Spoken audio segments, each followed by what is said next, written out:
Shoot বুঝছুত। ভূতছুতের episode 4-এ আজ আপনারা শুনবেন শীর্ষেন্দু মুখোপাধ্যায়ের গণেশের মূর্তি গল্প পাঠে আমি খালিদ, গল্প চয়নে মহিউদ্দিন ইবনুল ভুইয়া। তাহলে চলুন কথা না বাড়িয়ে গল্পটি শুনে নেওয়া যাক। ও হ্যাঁ, আপনি চ্যানেলে নতুন হয়ে থাকলে চ্যানেলটি সাবস্ক্রাইব করুন। আপনি নিজে তো শুনছেনই, আপনার বন্ধু বান্ধবের সঙ্গেও শেয়ার করুন আর আপনার মতামত জানিয়ে দিন কমেন্ট বক্সে। এছাড়াও আপনার পছন্দের লেখকের লেখা ছোট গল্প অথবা আপনার নিজের লেখা ছোট গল্পটিও কিন্তু আপনি আমাদেরকে মেইলে অথবা হোয়াটসঅ্যাপের মাধ্যমে পাঠাতে পারেন। হোয়াটসঅ্যাপ নাম্বার এবং মেইলিং অ্যাড্রেস ডিসক্রিপশন বক্সে পেয়ে যাবেন। শুরু হচ্ছে আজকের গল্প।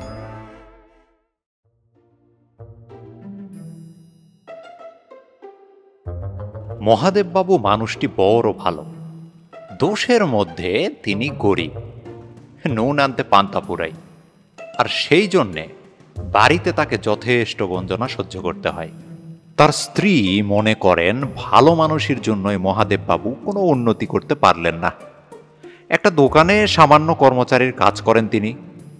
সামান্য যা পান তা থেকেও গরিব দুঃখীকে সাহায্য করেন। কেউ ধার টার করলে শোধ চাইতে পারেন না। দুষ্ট লোকেরা তাকে ঠকানোর চেষ্টা করে। মহাদেববাবু ভালোই জানেন এ জীবনে তিনি আর উন্নতি করতে পারবেন না।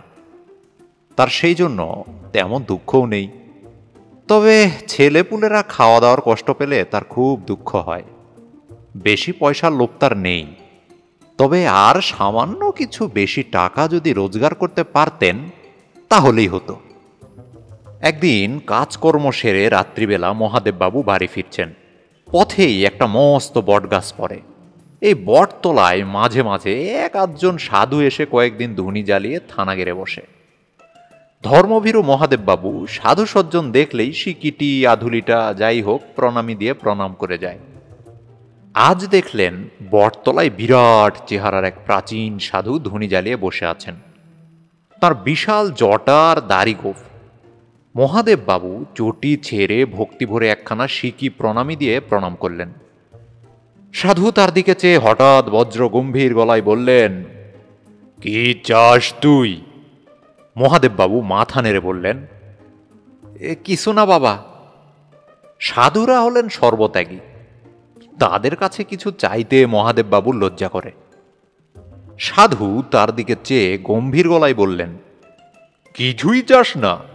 না বাবা, আপনার কাছে কেন চাইব? আপনি নিজেই তো সবকিছু ত্যাগ করে এসেছেন। সাধুর মুখ ভাব দেখে মনের ভাব বোঝার উপায় নেই। দুই জলজলে চোখে কিছুক্ষণ মহাদেববাবুর মুখের দিকে চেয়ে থেকে হঠাৎ পাশে রাখা একটা ঝোলা থেকে একটা ছোট গণেশ মূর্তি বের করে বললেন, এটা নিয়ে যা। মহাদেব মূর্তিটা ভক্তি ভরে নিয়ে কপালে ঠেকালেন। পেতলের তৈরি ছোট সুন্দর একখানা মূর্তি। সাধু বললেন, মাথার কাছে রেখে রাতে শুবি। যে আজ্ঞে। কিন্তু বাবা, আমার তো আর পয়সা নেই, এর দাম দেব কি করে? কে কার দাম দিতে পারে রে বেটা? দাম দেওয়া কি সোজা? যা, বাড়ি যা। ভারী যত্ন করে মূর্তিটা নিয়ে বাড়ি ফিরলেন মহাদেব। তার বিছানার কাছে শিওরে একটা কুলুঙ্গিতে মূর্তিটা রেখে রাতে শুলেন। ঘুমিয়ে আছেন, হঠাৎ মাঝরাতে টুক করে কি যেন একটা তার পেটের উপরে পড়ল। তিনি চমকে জেগে উঠে জিনিসটা হাতড়ে নিয়ে আলো জেলে দেখলেন একটা কাঁচা টাকা। তিনি হাঁ করে চেয়ে রইলেন, টাকাটা কোথেকে এলো? আর এই বিষয়টা আকাশ পাতাল ভেবেও বুঝতে পারলেন না।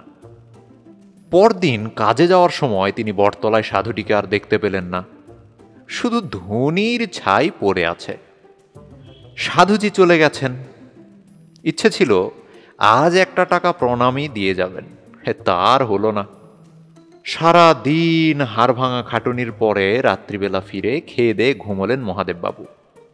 আর কি আশ্চর্য, আজও মাঝরাতে তার পেটের উপর আগের রাতের মতো একটা কাঁচা টাকা কোথা থেকে যেন এসে পড়ল। ঘুম ভেঙে মহাদেববাবু অবাক হয়ে বসে রইলেন। এটা কি হচ্ছে?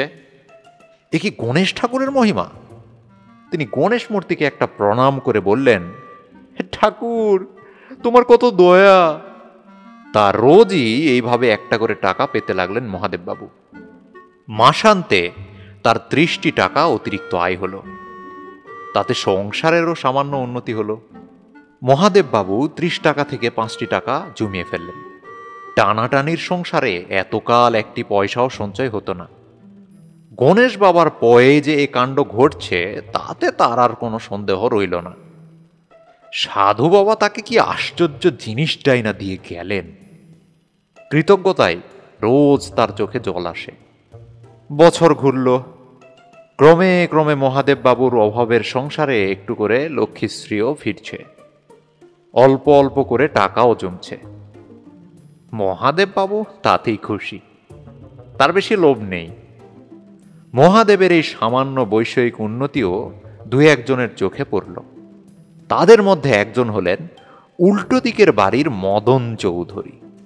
মদন পয়সাওয়ালা লোক, তবে খুব হিসেবি। সবাই জানে তিনি হার কেপ্পন। একদিন এই মদনবাবু এসে মহাদেবের সঙ্গে আলাপ জমালেন। নানা কথায় ধীরে ধীরে মহাদেবের বৈষয়িক উন্নতির প্রসঙ্গ এলো। তখন মদন জিজ্ঞেস করলেন, তা মহাদেব, এ তোমার মহাজন কি তোমার বেতন টেতন বাড়িয়ে দিয়েছে নাকি? আগে না মদনদা। তাহলে তোমার মুখখানায় যে আজকাল হাসি খুশি ভাব দেখছি। বৌমাও তো তেমন গঞ্জনা দিচ্ছেন না তোমাকে। বলি ব্যাপারখানা কি বলো তো? মহাদেব বাবু অতি সরল মানুষ। তিনি অকপটে সরলভাবে গণেশ মূর্তির ইতিবৃত্তান্ত সব মদন চৌধুরীকে বলে ফেললেন। মদন চৌধুরীর চোখ লোভে চকচক করতে লাগলো। বললেন, বাপু হে, তুমি তো মস্ত আহম্মক দেখছি। গণেশ বাবার কাছে বেশি করে চেয়ে নাও না কেন? মোটে একখানা করে টাকা, ওতে কি হয়? মহাদেব বাবু মাথা নেড়ে বললেন, না দাদা, উনি খুশি হয়ে দিচ্ছেন, এই 1.5, আর বেশি আমার দরকার নেই। মদন চৌধুরী খুব চিন্তিত মুখে উঠে চলে গেলেন। 3-4 দিন পরে মহাদেব বাবু একদিন কাজকর্ম সেরে বাড়ি ফিরে ফল জল দিতে গিয়ে দেখেন কুলুঙ্গিতে গণেশ মূর্তিটি নেই। মহাদেব বাবুর মাথায় বজ্রাঘাত। সারা বাড়ি তন্ন তন্ন করে খুঁজেও গণেশ মূর্তি পাওয়া গেল না। মহাদেব বাবু মাথায় হাত দিয়ে বসে রইলেন। তার 2 চোখ বেয়ে টপ টপ করে জল পড়তে লাগলো। একটা দীর্ঘশ্বাস ফেলে মহাদেব বাবু মনে মনে বললেন,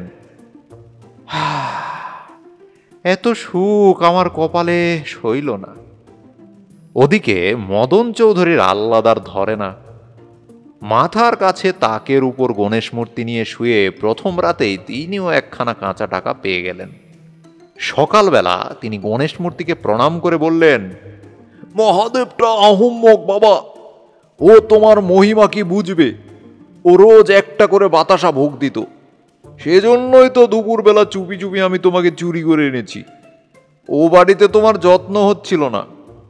তোমাকে আমি রোজ সন্দেশ ভোগ দিব। টাকাটা দয়া করে 5 গুণ করে দাও বাবা। তাই হলো। পরের রাতে পরপর 5টি টাকা এসে পড়ল মদন চৌধুরীর পেটের উপরে। তিনি আহ্লাদে ডগমগো। গণেশ তার কথা শুনেছেন। সকালবেলায় তিনি গণেশকে প্রণাম করে বললেন, তোমার হাত খুলে গেছে বাবা, তাহলে টাকাটা এবার 50 গুণ হোক। তাই হলো। মাঝরাতে বৃষ্টির মতো তার পেটের উপরে মোট 250 কাঁচা টাকা পড়ল। তাতে মদন চৌধুরীর পেটে বেশ ব্যথাও লাগলো। কিন্তু টাকা পেয়ে আহ্লাদে তার ব্যথার কথা মনেই রইল না। সকালে তিনি গণেশ বাবাকে প্রণাম করে বললেন, বাবা, দয়ায় যদি করলে তাহলে টাকাটা এবার 1000 গুণ করে দাও। রাত্রিবেলা যা ঘটল তার জন্য মোটেও প্রস্তুত ছিলেন না মদন চৌধুরী। মধ্যরাতে হঠাৎ যখন তার পেটের উপরে টাকা পড়তে শুরু করল, তখন তিনি আহ্লাদে উঠে বসলেন। উপর থেকে টং টং টং টং করে টাকা পড়তে লাগলো মাথায়, গায়ে, হাতে, পায়ে। 2.5 লাখ টাকার বৃষ্টি যখন শেষ হলো, তখন মদন চৌধুরীর মাথা ফেটে রক্ত বেরোচ্ছে, আর শরীরের নানা জায়গায় ক্ষত সৃষ্টি হয়েছে। তিনি অজ্ঞান হয়ে বিছানায় পড়ে রইলেন, টাকার স্তূপে সম্পূর্ণ ঢাকা। যখন জ্ঞান ফিরল তখন শরীরে 100 ফোঁড়ার ব্যথা। নড়তে পারছেন না, কিন্তু লোভ বলে কথা, ফের গণেশের মূর্তির দিকে চেয়ে বললেন, বাবা, প্রাণ যায় যাক, টাকাটা 2000 গুণ করে দাও। তারপর দুরু দুরু বক্ষে তিনি অপেক্ষা করতে লাগলেন। মধ্যরাতে হঠাৎ যেন বজ্রের একটা শব্দ হলো। তারপর বিশাল জলপ্রপাতের মতো টাকা নেমে আসতে লাগলো। আহ্লাদে 2 হাত তুলে চেঁচালেন মদন চৌধুরী। কিন্তু আহ্লাদটা বেশিক্ষণ স্থায়ী হলো না। 50 কোটি টাকার বিপুল ভারে তিনি চাপা পড়ে গেলেন। দম বন্ধ হয়ে আসতে লাগলো। হৃৎপিণ্ড থেমে যাওয়ার মতো অবস্থা। ফের জ্ঞান হারিয়ে ফেললেন তিনি। জ্ঞান ফেরার পর যখন হামাগুড়ি দিয়ে টাকার স্তূপের ভেতর থেকে বেরিয়ে এলেন, তখন তার শরীরে আর শক্তি বলে কিছু নেই। মাথা ঘুরছে, জিভ বেরিয়ে পড়েছে, সমস্ত শরীর ক্ষতবিক্ষত।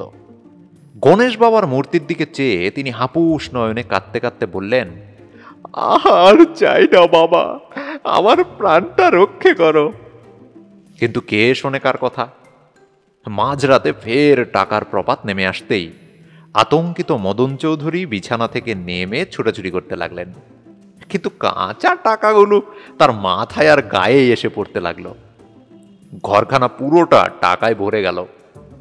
আর এই বিপুল টাকার নিচে আবার চাপা পড়লেন মদন চৌধুরী।